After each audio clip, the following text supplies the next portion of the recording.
Mae Aled Jones a'r teulu yn byw yma ar fferm meddiant isaf Tal y Cafn, Dyffryn Conwy, ac mae ganddyn nhw ddiadell arbennig iawn o ddefaid wyneblas Caerlir.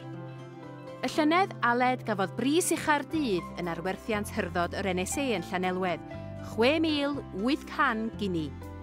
Faint o feheryn sydd yma? Mae yna tua 23 yn y cae yma.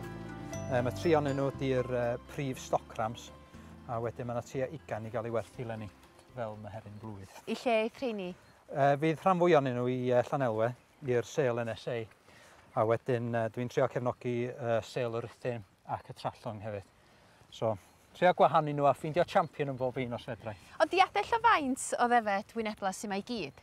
Mae 100 o moga yn bridio. Wedyn dwi wedi gwneud rhyw llon llaw o embryos lenni. Jyst i trio am y tro gyntaf. A di gweithio'n iawn? Mae di gweithio'n dda iawn. O gen i ddafad 8 oed ac heb gael oen fanw dda allan ohoni. Ac oedd ei fam di fyw tan oedd ei 9 hefyd, a mae rhywun eisiau cadw lein yn mynd, dwi wedi cael 5 oen fanw. So dwi'n reit pleased. Ond faint o ddefaid eraill sydd yma hefyd, achos mae yna gan acer o dir ardderchog, tir gwyrdd Dyffryn Conwy. Mae gen i penna gwynion sy'n groesi hefo Blueface Leicesters. Mae gen i penna brith sef biwlas eto i magu mules. A mae rhywun yn trio gwerthu hein efo hyder fedra i ddeud. Maen nhw wedi cael eu trio ar y biwla, maen nhw wedi cael eu trio ar y penna gwynion. A pan dwi'n gwerthu y mules wedyn, mae rhywun yn dweud beth i safon o stoc. A pan dwi'n werthu meheryn, fedra i ddeud ymlaen wedyn i brynwyr sut maen nhw'n fod i groesi ac yn gwneud iddyn nhw. Dwi'n am gael bwyd gyda chi? Well nhw gael. Mai 100 oed ydy'r gymdeithas, mae'r defaid wyneblas yn hen fryd. Yn ystod y 19th ganrif, Dishli Leicester oedd eu henwa nhw. Eleni, mae yna sawl digwyddiad yn mynd i gael ei gynnal mwyn nodi'r pen-blwydd arbennig. Mae'n blwyddyn mawr iawn. Mae rei o prif breeders dal yma i dathlu efo hefo ni, so dyn ni'n andros o falch. A chi fel cadeirydd y gymdeithas Aled yn cael cyfnod prysur? Yndw. Mae wedi bod yn blwyddyn brysur dros ben, mae yna lot yn mynd ymlaen mewn amaeth fel ydych chi'n gwybod. Ond dyn ni'n trio datblygu dipyn i'r bryd a trio wneud yn siŵr dyn ni'n dathlu fo'n iawn lenni. Pam bod y bryd yma mor boblogaidd ym Mhrydain? Mae nhw'n deud mae dros hanner y defaid commercial allan o Blueface. Chi'n gallu croesi maharan yma efo unrhyw bryd mynydd a ydych chi'n cael dafad commercial sy'n mynd i godro'n dda, mynd i fod yn ffrwythro'n dda, dod o 2 oen yr un. Be sy'n digwydd lenni felly? Lenni, mae gennym ni 2 ffarm walk i fyny yn y gogledd o Ymyl Penrith, un o'n nhw yn Shap Wells. A dyn ni'n datblygu Youth Scholarship Scheme i'r bryd hefyd. Hel bres i roi i rei oriented y bryd i trio datblygu y bryd yma. Da chi'n recordio'r rhain? Yndw. Mae hein wedi cael ei bwyso pan o'n nhw'n tua 8 wythnos oed ac eto 16 wythnos oed. Ac hefyd mae nhw wedi cael ei back fat a muscle scanio. So mae rhywun yn gwybod sut mor sydyn maen nhw wedi tyfu, pa adeg ei fywyd maen nhw wedi tyfu ac faint o cig sydd arno. Dyn ni'n trio datblygu fel cymdeithas i'r performance mule.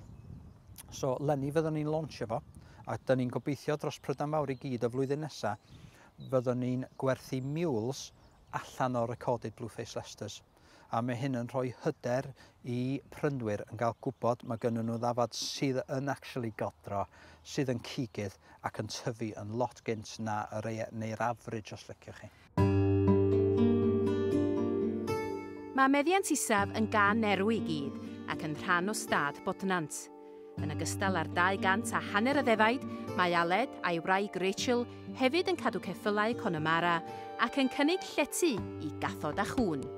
O'n i yn barod yn treinio cwn defaid i bobl eraill, a nes i eistedd lawr yn meddwl, os dyn ni'n mynd i wneud bywoliaeth yma, mae rhaid i mi cymryd lot fawr o tir ymlaen o llefydd eraill, neu wneud rhywbeth arall. A sgwennes i'r rhestr hir, bob math o bethau, bob math, o tyfu madar chi, cadw ceirw.